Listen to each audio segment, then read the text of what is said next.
Welcome to the Faith in a Fresh Vibe podcast. I am your host, Rohadi, recording on Treaty 7 territory in Calgary, Alberta, Canada.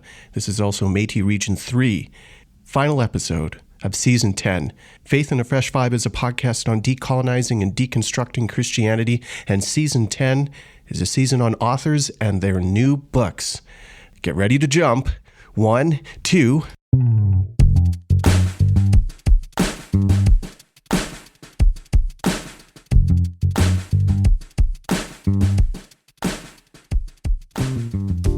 Did you make the jump? Welcome. Don't forget to leave a review. I say that off the top, so just leave a review wherever you're picking up this podcast. This episode closes out Season 10. How's it been for you? Don't forget to find all of these authors online. Follow them on social media. This final episode, I delayed it a little bit so it could coincide with the release date, which is coming in June. Jenai Auman on deck. Jenai has written a book called Othered, and we're going to spend the next hour talking about her book, but also, fortunately, unfortunately, about church experiences that bring harm to those on the margins. That's her story, and I think one that resonates with many that have found that unfortunate reality in church community. Take breaks in this podcast if you need to, come back to it. There are a lot of different pieces and language to help those who are facing weird moments in church community find their liberation. That's it. Season 10, final episode. Let's go.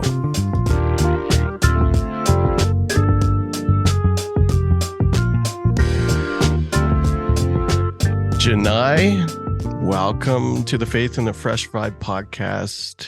I am particularly thrilled. This is my thrilled voice.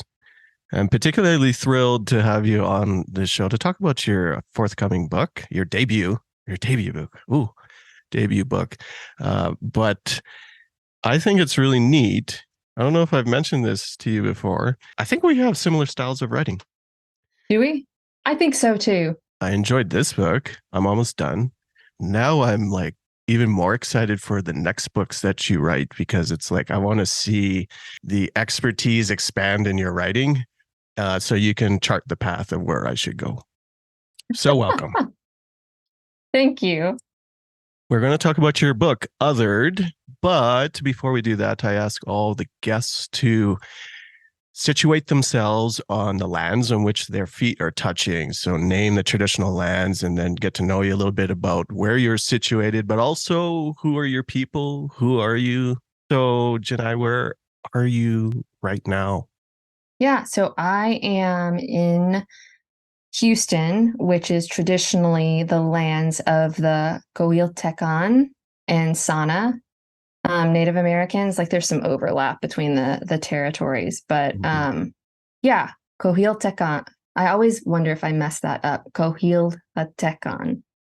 It's a beautiful word, and it's actually, I think it's the northern part of Mexico, Coahuila, and then Tecan, Texas. So it's kind of that area is Southeast Texas, the Houston area. Yeah, born and raised in this area. And I grew up, 80 miles east of Houston. So same, maybe there were other indigenous populations in that area, maybe the Anahuac, Native Americans. There's all sorts of, because it's the coastal plains, it tends to have been traversed, and just because the land here is very fertile. But yeah, I have been a lifelong Texan. Southeast Texas. Houston is what I would call home. I would say Houston is home. I did not grow up in Houston. I grew up in a small town called Nederland, Texas. Nederland. It's a strange, settled by Dutch Americans. We have like a windmill I haven't lived there. Yeah, like a windmill, and it's just a strange small town in that area. Houston is very diverse. That area, Nederland, Texas, is I think I looked it up the other day. I think it's like 85% white, 4% Asian, 4% Black, like even smaller Yeah. Yeah. It sounds like my Numbers high of, school. Yeah. yeah. So, born and raised in that area. However, I am the daughter of a Filipino immigrant. So my mother is from the Philippines, and she grew up north of Manila. So she wasn't in Mm-hmm. the city directly, but she grew up in a city called Marikina, Mm-hmm. and she came over to Texas of all places Of all places. Yeah. in the 80s. And From I know, Manila to Nederland. I know, Nice. there. I feel like I need to unpack that with her, be like, what, and ask just Yeah. why. But for better or Hmm. for worse, she met my dad in this area. So my dad was Hmm. also a lifelong Texan, and he is a white man. So I am biracial. And I kind of grew up in this strange biracial household in Nederland, Texas, where everyone goes to church, if not in like the Southern Baptist denomination, then they were like, you Hmm. were either Southern Baptist or Pagan. Yeah. or no, Catholic. Okay. And there was a small sliver of like charismatic Pentecostal Yeah. non-denominational churches. And then there was my family, which just like didn't Yeah. believe in anything. Yeah. Okay. My Yeah. mom, because Catholicism is a big part of Yeah. Filipino culture, I was baptized Catholic, but Hmm. yeah, so I feel like I transcend a lot of like I don't fit neatly in the boxes that they would have me check every year whenever you filled out your information forms Mm, yep. for Yeah. school. Yeah. Name that. I make my own box other. But I Yeah. am really other. So tell your book. Oh my gosh. I think I mentioned like having to check other as a marker of identity. Yeah. Um, Yeah. There's just no box. yeah. Where do we fit? What if that's changed now? It has. Oh, it has. Like you're allowed Yeah. to check more than two box, like check all that apply. Oh, Whereas okay. before it was like select one. And I was like, well, White other. yeah, Hmm. How's there a rodeo in Netherland? the rodeo, Netherland? Nederland. Yeah, I've actually never. So I usually tell people I'm the most un-Texan Texan. I've never been to a rodeo. Oh yeah, Um, really? yeah, Never I had a like. steak before in your life. Well, I have That's had so steak, odd. Oh, okay. but I've never been to like the physical. Like it just doesn't Yeah, yeah, appeal. I'm like, yeah, it's just too many people. yeah, yeah, It, to yeah. me, it's like Disneyland, but without the fun, or Disney World without the fun. Like just hay That's the cowboy Disney World. Yeah. and Hmm. manure, Yeah. and loud people. So I've never been to a rodeo. They say that Calgary is the sister city Yeah. of Houston, which I think maybe Calgarians know, and Houston, it's like nobody in Houston knows. It's just like No, yeah. we just named a random sister city that's basically like us, but a little bit further away. Oil Town, Rodeo I think I Town, agree Steak because Town. I don't know if I told you this. I visited, like my family visited Yeah, Calgary in yeah, yeah. I 2019, remember that. And I and I read about remember. that. I was like, oh, I know that Oh place. yeah, because I did. I mentioned Alberta in my book. Yeah. Anyway, Drumheller and the mountains, Canmore. yeah, Yeah. Oh, if we had only known each other 3 years earlier, could yeah. have Well, toted around and shown you the mountains. Next time, if you ever come to Houston, I can show you the marshes the and the bayous, flat, nice steak. Have detritus. that. Yeah.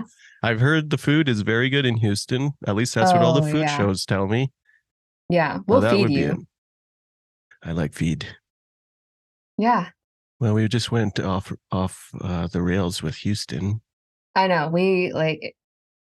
Where I think else do we because want to go with your we people? know yeah, with my people, I was gonna say I think because we know one another, you and I can just riff talking about random stuff. But my people, yeah, I guess I should say this because it is important, and I think it's actually very sad that most like white people don't know like their ancestry. But my dad's side, they were the Scottish people, and Hmm. so they were the You're not Texan. McDonald's. You're Scottish.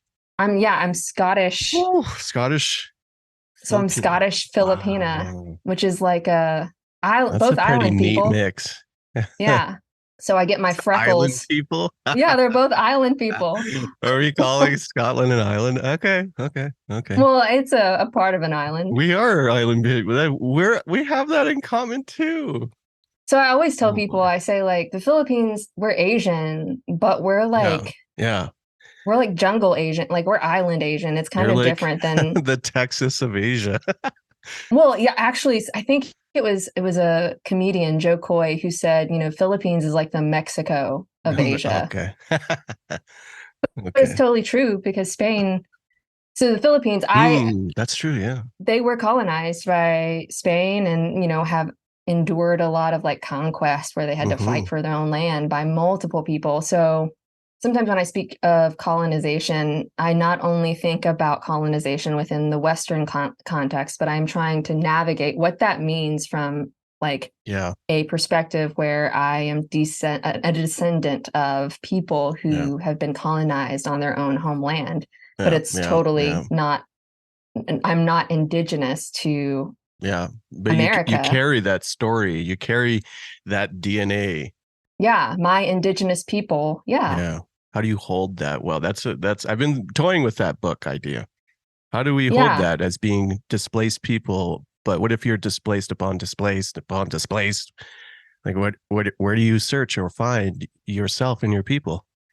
Yeah. And Mm, what that does to your, like, are you familiar with like epigenetics and like the yeah, a study of little like bit. Yeah. how trauma gets Passed encoded down in your DNA? And in I your think DNA. like how has colonization not only Mm, affected how my thought processes or anything like that, but how has it actually affected my body throughout yeah. generations that Yeah. I am so far removed from?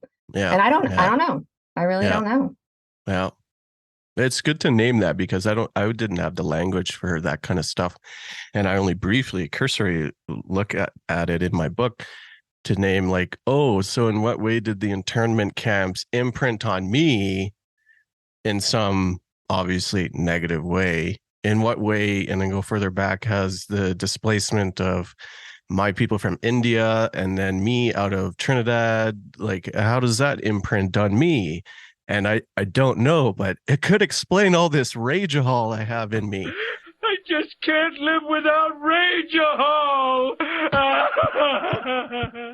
But maybe it does, classic, of course. Yeah, I think it really does impact like how we It must, yeah. I think it does. We just aren't as cognizant of like, oh, this is the origin of like this Yeah, comes yeah. from this other thing that Hard to obviously tease that out. yeah. So you grew up in Dutchville, Texas. Hmm. At some point, you found Jesus, Yep. or Jesus found you. Hmm. How did that go? Yeah, I remember I was 17. I usually say I came to faith. Hmm. Um I think, in years past I would have said I was saved when I was 17. But I usually say I came to faith. Like I actually had some sort of faith in God, in Jesus when I turned 17, right around the time I like my 17th birthday. So we're talking, oh my gosh, almost 20 years ago. At that time, I had essentially I lost a really important person in my life. Probably the person that maybe other families aren't like this. Maybe you have a mom or a dad or like a ton of other caregivers who help anchor you to the world. I felt like I had one caregiver that helped anchor me to the world. That was my grandma. I would say that she was like my securest attachment. Like she loved me unconditionally. She is the person that made me feel seen, heard, known as a kid. And she died just before I turned 17. And I just remember it was a crisis of worldview, really. Like, how do I exist in this world without the person who helped make sure that I wasn't tossed to and fro by the chaos of everything?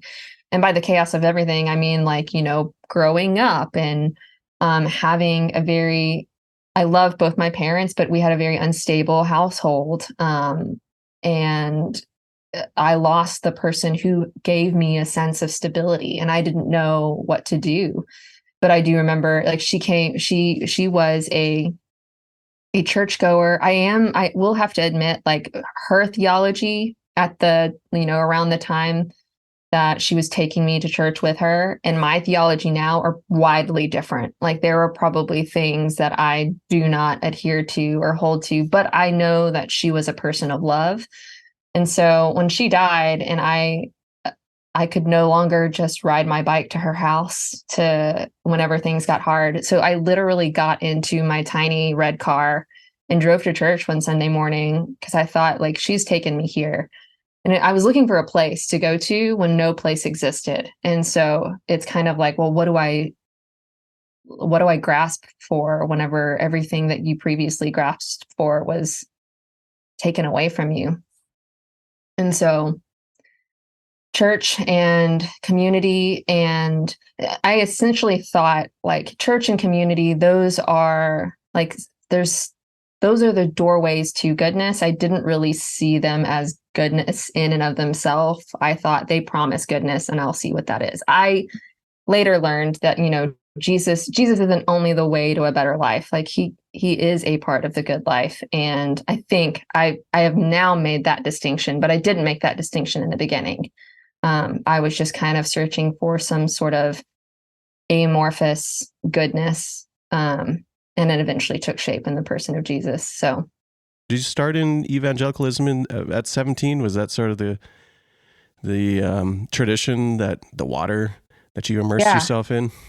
I would say actually that was a Pentecostal church, just like disguised as a non-denominational church. I don't know if you're tracking with me, but it was charismatic, spirit-filled, speaking in tongues. Yeah. Sounds tambourines. Like a mess. Yeah.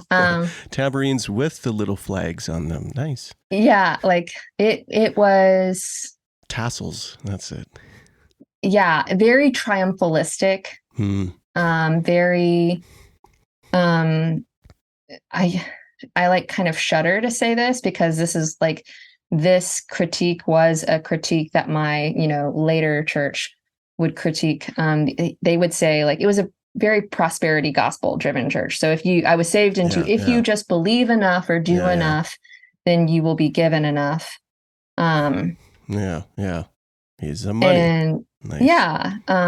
If you give more and you will be given more. And that was just totally not true. While I am grateful for how that church came around me and grafted me in, I also now understand that there was a level of conformity that they wanted me to reach as well.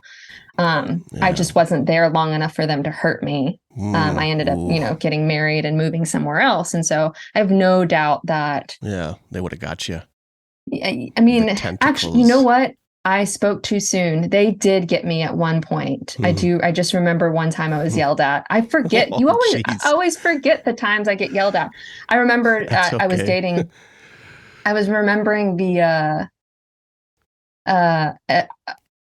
I started dating my husband. He was my boyfriend at the time, and we've been together forever. But I started dating him in high school around this time, and he was an SBC churchgoer. And I went to a Bible study of theirs, and I remember just talking about this Bible study at my, very charismatic church, and they yelled at me. I guess because they thought my attending a Bible study elsewhere was like a marker of disloyalty. Man. And I remember being so confused why these youth leaders were yelling at me for going to a Bible study associated with another church. I mean, for the most part, I've shrugged that off. Like, that's not really affected my psyche throughout the rest of my life. But every now and then I remember oh, that's a red flag that I should have identified. And then I never did because I didn't have the language to identify it. But yeah. Isn't that wild? Like, in church culture, I mean, maybe in culture in general, and I think this is shifting with generations, but there's just a lack of language. You use that term language to name all the things that ain't right, especially when they hit us in supposedly safe spaces. And had we known a little bit more, or had our parents showed us the things, the stranger danger, even inside the house, how much of that harm would have skipped us, or perhaps we would have avoided? Because, man, inside that house, inside the church, there are a lot of different intersections or ways that can get us. Yeah. Yeah. Having the language.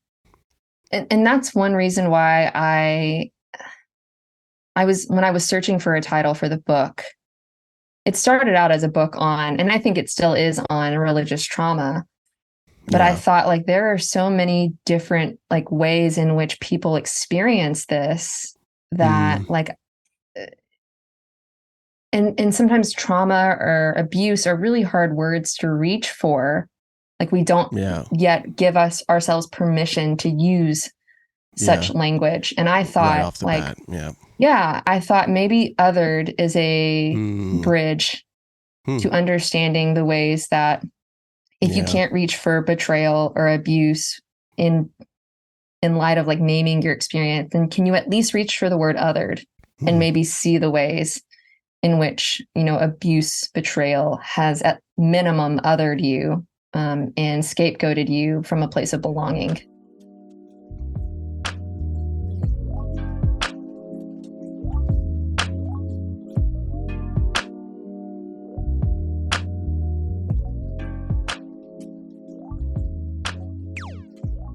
So fill in the gaps here as we transition from you met your husband, he was an SBC goer, you eventually, I guess, wound up in an SBC church, or yes, okay, and then at some point you came into church leadership, and that's when all the things that probably were already happening were amplified, and the wheels came off. We kind of meandered. I feel like it's not very linear. We kind of bounced from different churches. And we eventually moved from Nederland, the very small town, Texas, to Houston. And I remember leaving Nederland and talking to other people about, like, how do you make friends in a brand new city? I've never had to do that before. And one thing that people always said was, like, find a church and just find a church and get plugged in. Yeah. And so we found a church, and we were there for 4 months and kind of regularly involved. And the young adult / like youth pastor said, I'm planting a church. Will you guys join me? And so we did. And I don't know if you want me to, like, name drop the network of the church, but does it rhymes with Fax 49? Yeah, I'm, like, reluctant to, because I'm like, I don't know if you will actually come after me for saying anything bad, but okay. Yeah, we helped plant a church. No, you totally can leave it in. We planted a church inside when I say inside the loop of Houston, like, there's multiple loops of Houston, like, that you travel. Yes. The inner loop is, like, the inner city, like the city center. Yeah. And so we moved there, and we were told, like, these are some of the most unchurched zip codes. I really don't know how much that is actually true, or how much that was just, like, myth making in terms of making this church have its own, like, evangelical churches. For sure. Yeah, that's how they mythos. Count. Everything else doesn't count. So I'm sure they did. Yeah. We moved into the Heights neighborhood of Houston, and this is 2009. And we stayed there with this church until 2020. So we were there for a long time. And I say that not to say, like, I was so loyal, I was so committed. Yeah. No, like, we stayed for so long. We saw a lot of mess, and we saw a lot of, like, difficult things, and still stayed.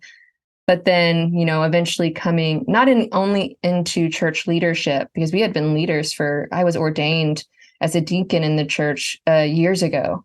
But I came on staff the last 3 years, and that's kind of when the very thin veneer for me started cracking and splintering and no longer worked. You didn't conform into the demands of the engine and church planting for listeners, church planting and evangelicalism, which most church plants are out of evangelicalism. the evangelical tradition nowadays, but Mm-hmm. they are generally built through a lens of like, who do we copy in terms of organization?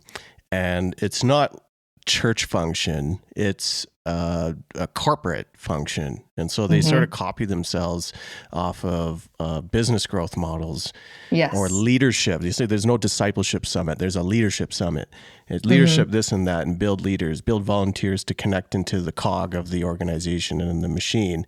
Yet we don't build a safeguards Mm-hmm. within that machine that would give pastors and leaders some semblance of competency to manage people, because they're essentially managers and CEOs, but there's Yeah. just no one's teaching of how to lead people well. And what you have instead is a total and utter and complete mess. Yeah. And you ran straight into that, and almost from the get-go, you noticed that something wasn't right, and you weren't going to twist and contort your body and your personhood to match the demands of those of leadership.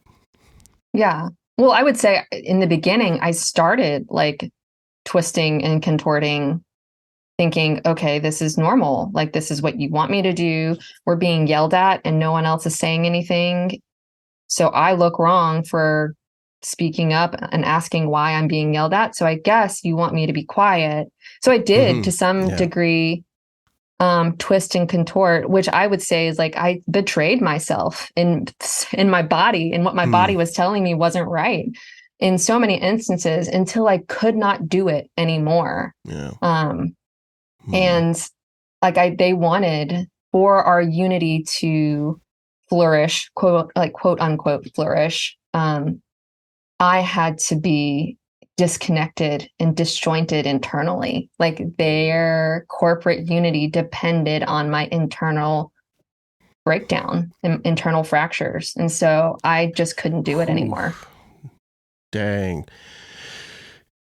And you were speaking as someone who at that point was on staff, but I want to name that what you have written on, what we're talking about in this episode is for all of those who, and it's definitely going to hit those who are folks on the margins in staff positions.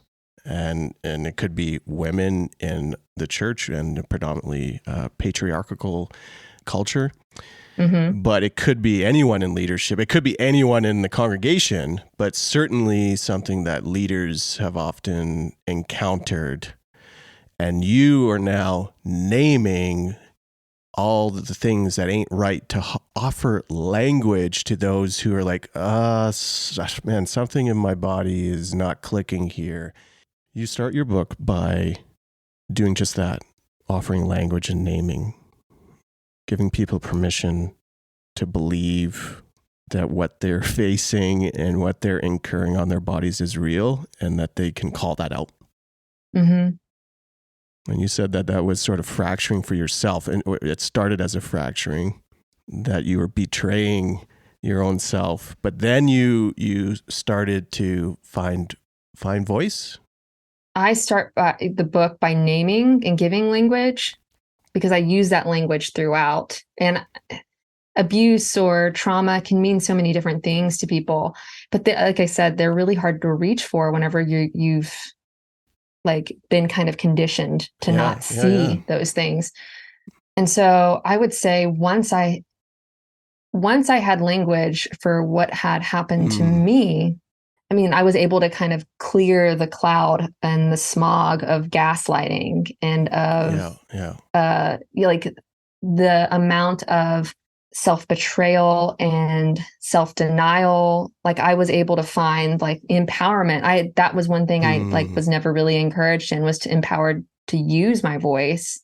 I was disciplined for using my voice, for crying out, and having that language and being able to stand firm on that gave me, a bit of my agency back after having spent so long without. Let's hit on two words that you used throughout the book as you were adding language. So you spell it out. And I think that's so crucial because those who don't know need to grasp onto something to make sense of what is happening. Spiritual bypassing you have used, and folks can listen to the episode with Dr. P. Samadi on spiritual bypassing. You just said gaslighting.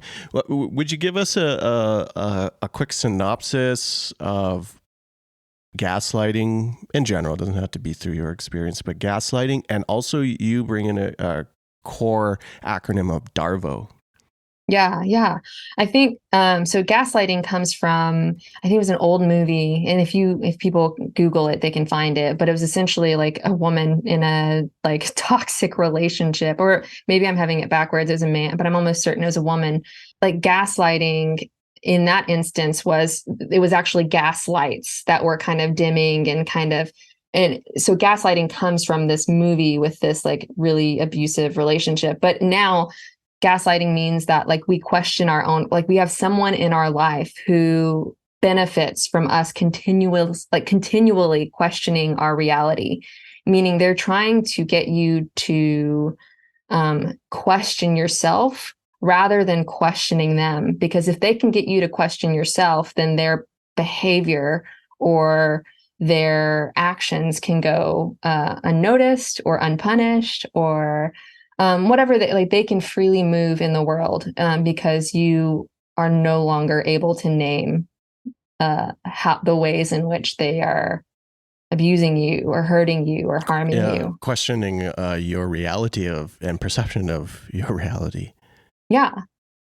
And then there is another tool that is used to part of gaslighting that those in positions of authority and power utilize to protect that inherited power and authority. Sometimes I feel, I guess maybe I'm in so many conversations with people, I feel like everyone knows DARVO already, but I know that many people don't. So I'll explain. DARVO is an acronym, DARVO, and it stands for deny, attack, and reverse the roles of victim and offender.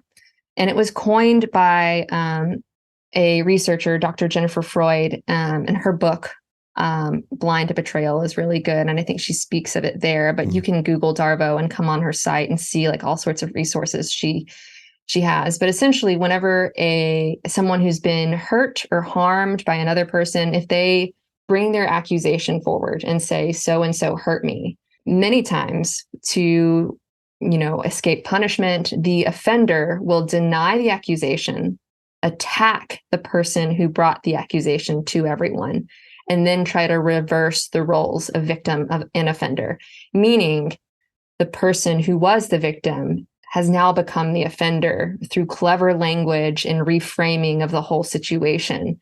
So, for instance, a pastor who has abused another person, if that congregant comes forward and says, "This pastor hurt me," the pastor can deny and say, "I would absolutely not do that."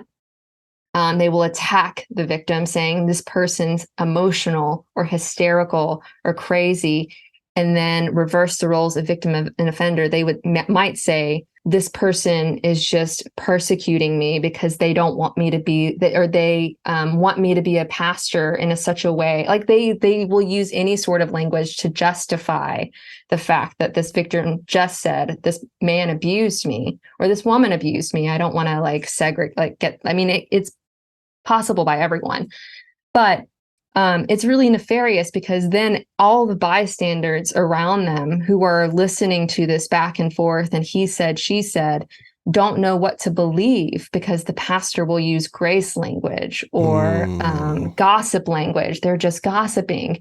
Why didn't you come to me by myself? Matthew 18, why you did not follow the letter of the law? Well, that excuse and that, that doesn't hold when in instances of abuse. You don't get to reason behavior like that away, but and a perpetrator will try. They will try to confuse the narrative so that they can roam freely. And so many pieces of that, and I can only think through my own language and formation as both a male and in church leadership of how we've been shaped and formed around not absorbing culpability, but rather switching narratives to just protect the self and protect the machine and protect at the cost of people. At the cost of the bodies by the wayside. And usually those bodies start with those on the margins. Yeah. You extend a hand to those on the margins first, doing so through a prophetic voice by mimicking Jesus and the work, the activity, the function, the ministry of Jesus, who extended his hand to the margins first, switching, putting on its head the cultural assumptions by preaching the last shall be first. Mm-hmm. You use this story of finding your voice, and that's the story behind the scenes of your entire book. But you then frame these steps to go through to help others. And this is maybe the first half, but you were clear in that, by the way, if you've experienced these things, remember, you are not alone, which is sad in the sense that you are not alone, the only person who has encountered these things, but you are not alone in your pursuit of ultimate liberation as well on the other side of it. As you were finding your voice and seeking your liberation, that came at a substantial cost, basically booted out of community. And this is the penalty, and also the cost is that in your case, and for so many others, you lost your community. Yeah. You have to know this about, I'm a crier, and every now and then it comes up. Yeah. I think I'm okay. I think we're safe. I haven't thought about how much it cost in a really long time. Okay. Because we don't have to go there. No. It's good. It's like, this is a really good question, because I think this part is important. It did cost a lot. It cost, I mean, like I said, we weren't there for, only the 3 year, even if it was only 3 years, 3 years is a long time. We were there for 11 years. We were a part of this church before the church had a name. I actually write under my first and my middle name. Auman is a middle name from my Filipina side. Because if you Google my first and my last name, you will find like the nonprofit filing documents for the church, because I was a signing director of this church. Like, that was how bought in I was. Like, I thought my funeral was going to be held in this church. If I'm like being totally honest, I thought like, these will be my people. This is the building that my kids will get married in. I really believed in all of that. And, in this toxic work environment, I lost all that. I lost a community, and I lost people. There's so many people that were like really good friends I still have not heard from. Like, they've never contacted me. Never said anything. Never texted me. Yeah. And I'm talking about people I was a bridesmaid in the wedding, and people who held my kids. I have 2 boys who held my kids the day they were born. People who, when Facebook or Instagram or whatever the app is says, "Hey, here's a memory from 7 years ago." Yeah. Oh, man. It's those people with my kids, And so it cost a lot, and it hurt like hell. It was hell. Like, that was hell. I don't actually think like an eternal hell exists, but if the hell exists, I walked through it. I would say, a friendship. It cost a lot of 11 years of belonging. Oh, yeah. Being ride or die. Yeah. For a place. Yeah. But in the end, I realized that belonging to them required my bondage.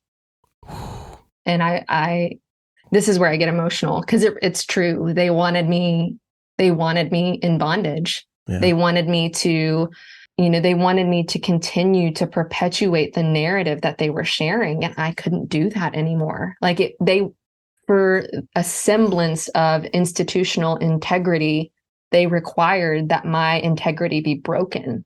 And I don't think that that is the gospel of Jesus. That is not the shalom of God. That is not restoration. Amen. Yes. That's not reconciliation. Yes. And so it cost a lot. And also, and I think this is the reason why I haven't thought about the cost in so long.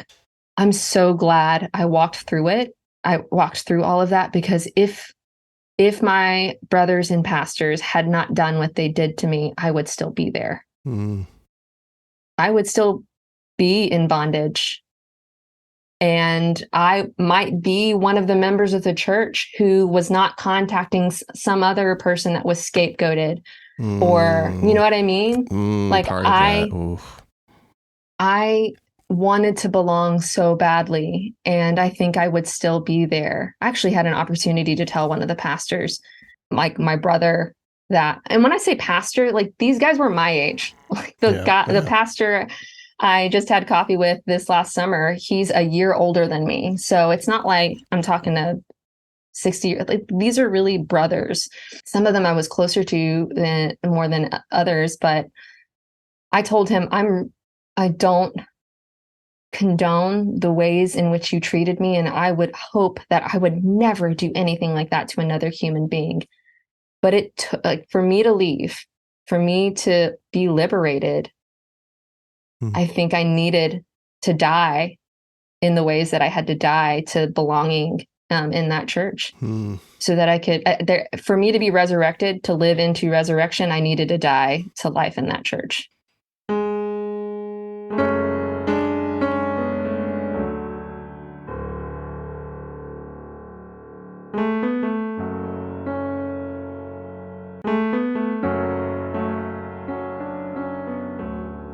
It does stir like a lot of like gratitude in me. When you can reach gratitude after counting the cost, I'm not saying that's like total healing, but I'm not saying it's not healing either. It's peace. Yeah. A peace that surpasses all understanding. Your voice, as you were naming these aspects of harm, not only does naming this ain't right come with a substantial cost in the relationships, a fracturing of relationships, the other end of that is the possibilities of liberation surrounding the idea of belonging to yourself. Oh, yeah. I think the first thing that happened when we left our former church, and here's the thing, they were still welcoming me into belonging after like church firing me. They never fired me. They were just like, we're transitioning you out and giving you an informal off-ramp with no choices. Like using the most polite language to do, for they spiritual thought you were violence. Take it. Yeah. Oh. And we sent a letter, my husband and I sent a letter saying, like, and I actually quote some of that letter, as sheep, we need to be shepherded elsewhere. Like you have, like our experience here has colored our leadership of church people, like just church pastors in general. Like we have to leave. Yeah. You named it. I was told that the next staff meeting after sending that letter out, people cried at the staff meeting. They told you that? Yeah. And I thought, why didn't they cry when they fired me, or whenever I told them how much pain? They're crying because you've decided to leave. And I decided to leave and not take it anymore, to continue the mythos of the church narrative. And I laugh, but that's... It's ridiculous. For anyone that is familiar with like Enneagram language, I know that Enneagram is not everything, but it's helpful sometimes. I'm an Enneagram 2. So being loved and finding people to belong with, and feeling not abandoned as an Enneagram, like that is a fear of the Enneagram 2, is not being abandoned. And I had essentially suffered the Mount Everest of abandonment by in many ways, our former church was the restored, forged family that I didn't have in childhood. And it was this church that I wanted to give my kids that sense of family that I never had as a kid. And it felt like it was obliterate, like nuclear. It was totally nuclear. Over time, I thought, I want to belong somewhere. Actually, I did reach out to one of those pastors in the book left to plant another church. He also saw the environment as toxic, but he responded in a different way. And he had power in church funds to go plant his own church. I actually asked him, I said, can our family belong to your church? And he wanted me, I mentioned this in the book, he wanted me to be reconciled with the other pastors before I could join it. Like my belonging somewhere depended. Yes. Whew. And it was really that moment gross. With the pieces of many other moments where I realized I need to figure out who I am and who I am not. Yeah. So you don't. Because what if he did say, yes, you can be a part of the church, but then still required self-betrayal in ways that I couldn't detect? Yeah. And I needed to start naming those things. I needed to know what it meant to like live in my body. And much of that included, and for my personal story, like acknowledging that I was the only minority staff member on the church. Not only that, like the only minority, I would say the number of congregants who were a part of minority population, and I'm talking about BIPOC community, disabilities, like neurodivergent, like less than 10% maybe. And I needed to realize like how much I had erased parts of my identity to belong. And I needed to acknowledge that I was at risk of continuing to erase myself if I jumped into a new community too early. Yeah. I want to stop you there because you just named something that I think I want to circle back on and just bold and emphasize and italicize and increase font. What you just named around erasing parts of your identity to belong in a church community. It could be any community, but a church community that is so pervasive in church culture. It's sad, but that is a clue that if you can't live out your whole self, it is entirely unlikely. I want to say it's impossible, but unlikely that you ever will. And there needs to be now a pathway to figure out wait a minute, why would I? And that's the power of community and the possibilities of belonging, that you might give up a shred of yourself and maybe more just to find belonging. As they say, sometimes you do whatever you got to do to get a hug. Yeah. And I didn't want to do that anymore. Like if I were to be hugged, I want to be hugged by someone who knows and accepts me as I am, not requiring me to erase parts of myself so that I was more palatable to hug. One of the questions that I ask a lot of guests, especially if they are those who have gone through the miry clay, I don't know if those two words are correct going together, but that I ask, what is this picture? Like, what is perhaps the answer, but what is the preview, the clue of what that life-giving community can look like? And you sort of trail off in your book about what aspects, components, this community that welcomes all folks to belong and be whole looks like. Yeah. Let's trail off with, I think it's like the final 3 chapters of your book, but trail off with components and previews of what that, I don't want to say what that hope looks, well, it is the hope, what that possibility looks like. Yeah.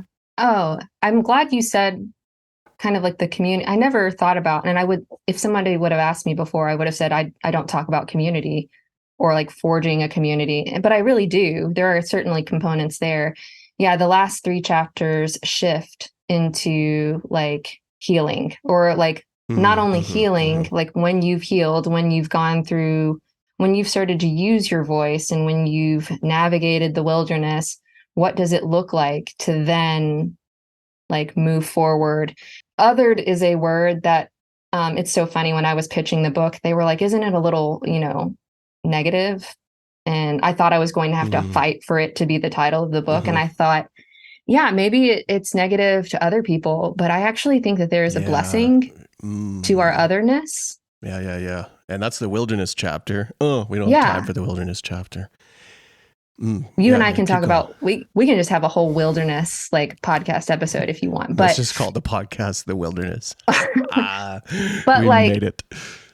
I think in a toxic system, and there are multiple toxic systems, the powers and principalities of darkness in the world. In these toxic systems, there are a privileged few that benefit. Yeah.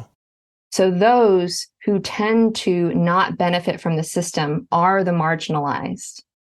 And so I argue that the marginalized, the othered, are those who have been chewed up and spit out by the powers and principalities of the world. Yeah. Are blessed because they can name the system that is not only oppressing them, but oppressing everyone too. Yeah. Because the system only works if everyone keeps, like, why is burnout a thing in our culture? Yeah. And burnout is a thing that not only exists for, marginalized folks, but like there's white people burning out who are CEOs, who are whatever, like they are in bondage. They may have billions of dollars, but they are also in bondage to the system of economics that says like your soul for profit. Yeah. I argue that the othered are blessed because they can see the systems of the world. They can see how the system is hurting other people. And they are the ones who are capable of providing language to build bridges so that not only are they free, but they become like an agent of freedom for others. And I think of, gosh, I'm in a social justice and spirituality class right now. And so I think of people like Nelson Mandela, Martin Luther King Jr., Mother Teresa. I mean, there's so many people who are who were able to be an agent of liberation or an agent of reconciliation. They could see the fractures of society that needed to be made whole. And so not only are the othered blessed, but the othered have the opportunity to bless people like them. Or not like them, I'm sorry. They are able to bless people who are vastly different from themselves. I talk about repentance, and not such that like the othered have anything to repent for. Like, like I don't have to apologize to somebody else for the ways that I've been hurt. But my repentance includes turning away from a culture that would have me perpetuate the systems of the culture. But you can't do that alone. No.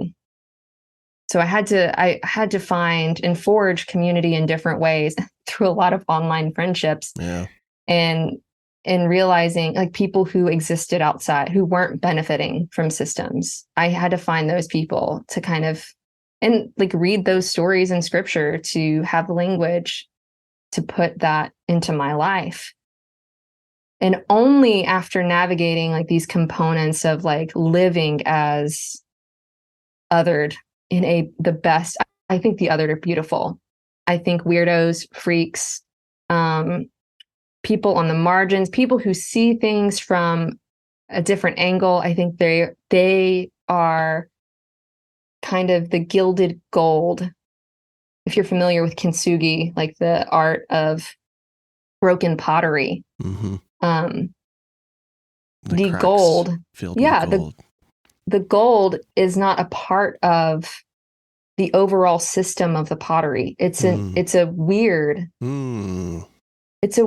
but beautiful thing that is used, the gold and the glue, to like bring pieces back together. I think the othered are the gilded pieces of gold that exist in our society.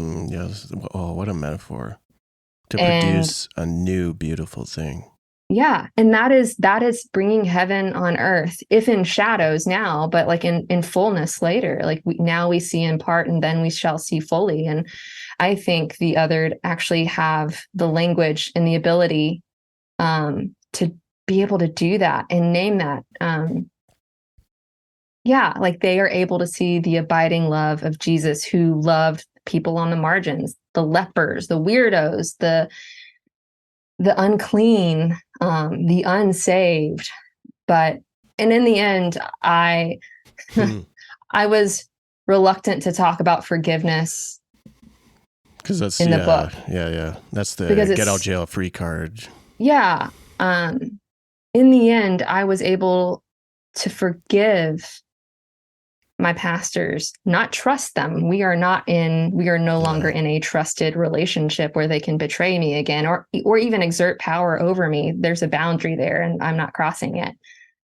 But I was able to forgive them because I realized that the ways in which they were treating me were the ways in which they were discipled to conform to and treat others.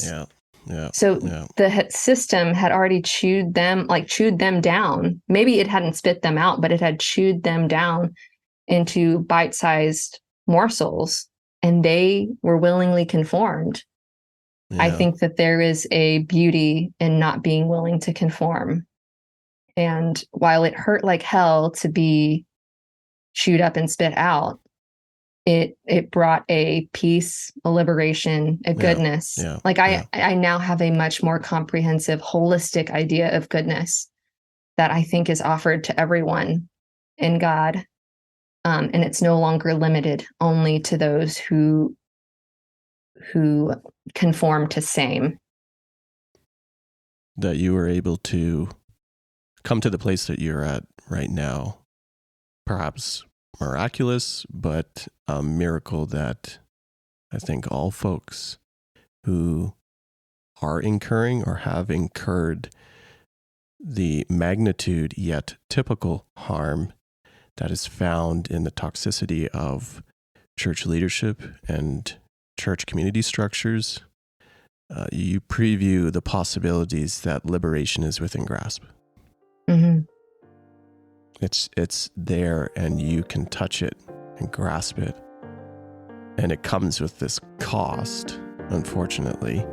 Something has to die. But something has to die for new life to emerge. Yeah.